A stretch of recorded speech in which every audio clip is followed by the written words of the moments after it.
जय हिंद प्यारे साथियों। आज की इस वीडियो में बात करेंगे हम लोग भारत की जनगणना के बारे में। तो भारत की पहली जनगणना कब हुई थी? तो आप लोग याद रखिएगा, भारत की पहली जनगणना जो हुई थी 1872 में हुई थी। किसके शासनकाल में हुई थी? तो लॉर्ड मेयो के शासनकाल में हुई थी। फिर उसके बाद बात करेंगे हम लोग भारत में नियमित जनगणना कब हुई थी। तो भारत की नियमित जनगणना जो हुई थी 1881 में शुरू हुई थी। ये किसके शासनकाल में? तो लॉर्ड रिपन के शासनकाल में हुई थी। नेक्स्ट पॉइंट पर हम लोग चलेंगे। तो भारत में जो जनगणना होती है कितने वर्षों के बाद अंतराल पर होती है? तो हर 10 वर्ष के अंतराल पर होती है। कितने? हर 10 वर्ष के अंतराल पर भारत की जनगणना होती है। 1872 से 2011 तक, 1872 से 2011 तक अब तक कुल कितनी जनगणना हुई? तो याद रखिएगा, कुल 15 बार जनगणना हो चुकी है। अब यहीं पर एक बात याद रखिएगा, स्वतंत्र भारत में अब तक कुल कितनी जनगणना हुई है? तो स्वतंत्र भारत में अब तक कुल मिलाकर 7 बार जनगणना की गई है। अगर नियमित जनगणना की बात करें हम लोग, तो नियमित जनगणना अब तक कुल कितनी बार हुई है? तो आप लोग याद रखिएगा, 14 बार नियमित जनगणना हुई है। फिर उसके बाद 1911 से 1921 तक के दशक में भारत की जनसंख्या में ऋणात्मक वृद्धि हुई है।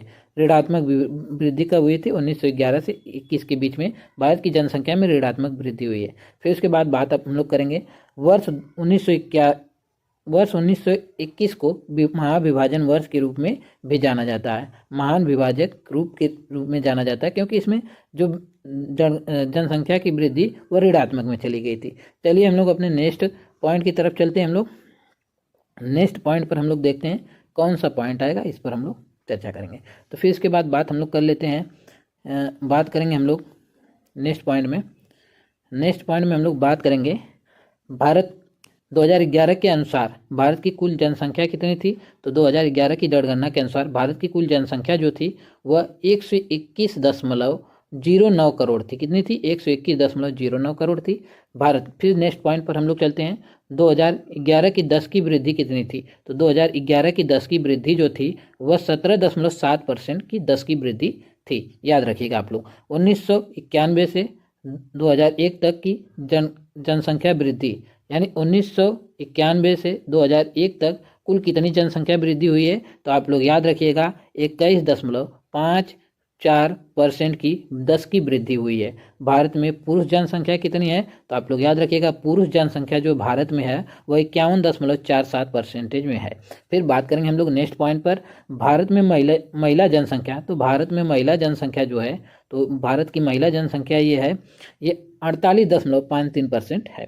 फिर इसके बाद हम लोग बात करेंगे सर्वाधिक लिंगानुपात वाला राज्य कौन सा है? तो सर्वाधिक लिंगानुपात वाला राज्य आप लोग याद रखिएगा, मोस्ट इंपॉर्टेंट पॉइंट है, सर्वाधिक लिंगानुपात वाला राज्य केरल है। फिर इसके बाद हम लोग बात करेंगे न्यूनतम लिंगानुपात वाला राज्य। तो याद रखिएगा, न्यूनतम लिंगानुपात वाला जिला जो है, राज्य जो है, सॉरी दोस्तों, राज्य जो है वह हरियाणा है। फिर उसके बाद हम लोग बात करेंगे भारत की कुल साक्षरता दर कितनी है? तो 74% है। ये कहीं कहीं 73% भी देखने को मिल जाएगी, यानी 73% समथिंग है, अराउंड मान लीजिए 74% है।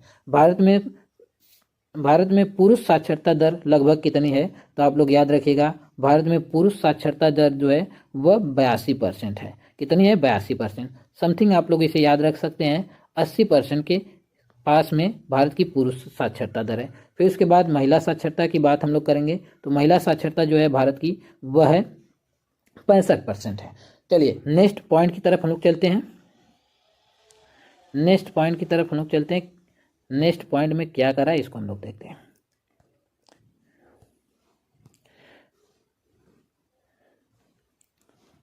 नेक्स्ट पॉइंट में हम लोग देखते हैं साथियों, नेक्स्ट पॉइंट में बात हम लोग करेंगे भारत की जनसंख्या घनत्व। भारत की जनसंख्या घनत्व की बात करेंगे तो भारत की कुल जनसंख्या घनत्व कितनी है? तो याद रखिएगा, भारत की जनसंख्या घनत्व जो है 382 प्रति वर्ग किलोमीटर व्यक्ति में फैली हुई है। फिर उसके बाद हम लोग बात करेंगे सर्वाधिक जनसंख्या घनत्व वाला राज्य।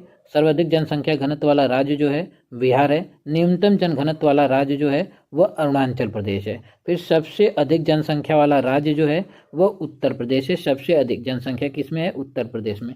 सबसे कम जनसंख्या वाला राज्य कौन है? सिक्किम है। तो सबसे कम जनसंख्या वाला राज्य कौन है? सिक्किम है। फिर बात करेंगे हम लोग अनुसूचित जाति यानी SC जनसंख्या लगभग 16% भारत में है, 16.6%।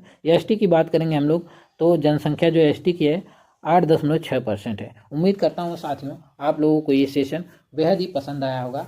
अगर वीडियो अच्छी लगी तो वीडियो को एक लाइक करके, चैनल को सब्सक्राइब करके अपने दोस्तों के साथ ज़रूर शेयर करिए और कमेंट जरूर करिए ताकि हम भी मोटिवेट होते हैं। थैंक यू फॉर वॉचिंग, धन्यवाद।